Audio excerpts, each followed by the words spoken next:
Uh, just want to show you what goes on in autumn here at the camp. Uh, I've seen Grampy lately there. He he did some prep work on his wood splitter, the little engine. I forget now, 7.5 horsepower or something like that. And he did some prep work on the engine. Well, at the camp, my log splitter is comprised of, hang on, I'll show you. See this here, folks? It goes in behind the tractor, the tractor. And there's no maintenance to this except once in a while. I shouldn't say there's no maintenance. Hang on. I'm just gonna give you a wrap up on this thing here. It's a Power Fist, which is sold by it's 16-ton log splitter, and needless to say, I think I brought it above that at a few points, hooked up on the tractor, so it gives well, whatever horsepower, hydraulic horsepower that the tractor develops, say, that's the limit. I'll tell you what happened to this. Hang on, just move to this side so you can see. Then we'll see it in action. The knife here, I bent it sideways. So I brought it to my daughter and son-in-law's farm. They have a 60-ton press. I straightened it out. I put a round shaft in here. It's welded on both sides. Plus I put a plate. This was just made out of a plate in a V, and they had welded the sharp end. And this was empty. Not the case anymore. Plus, what they had here was a pin with two shear garter pins, one on each side.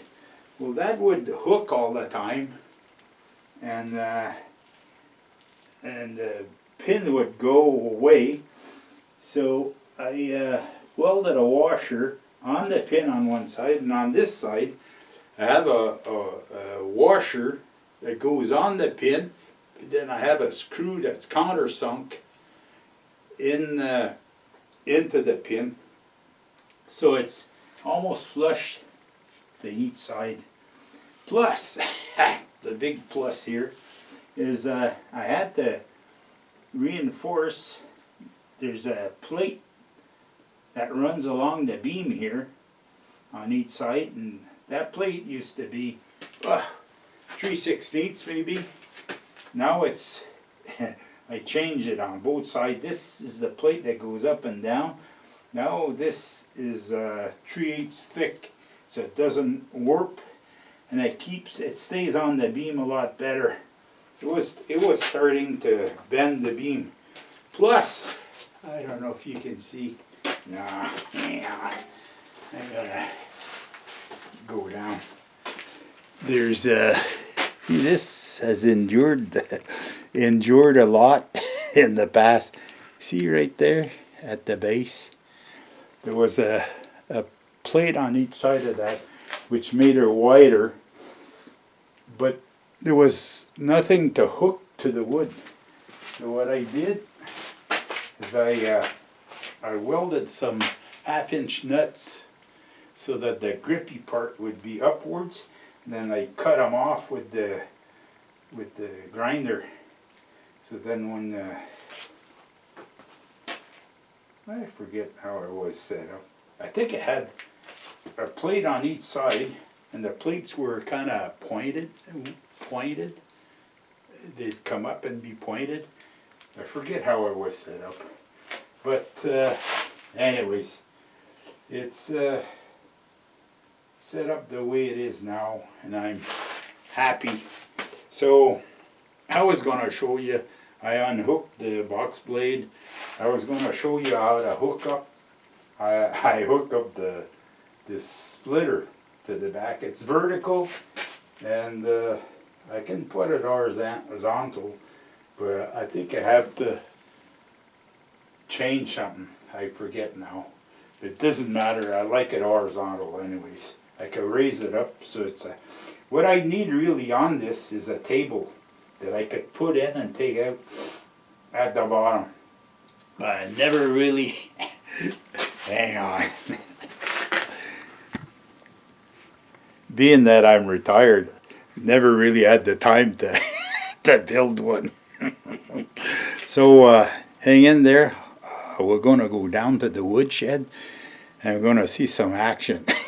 Well, somewhat. So hang in there. Okay, friends, we're at the woodshed and the process is about... Hang on, I'll swing you around a little bit. The process is about to begin. I'll start the limousine here.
folks. I think I've seen enough, but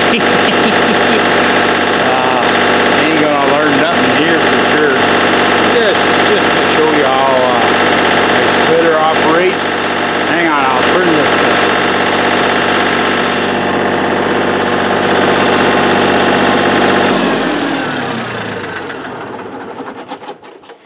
There, that's a lot nicer.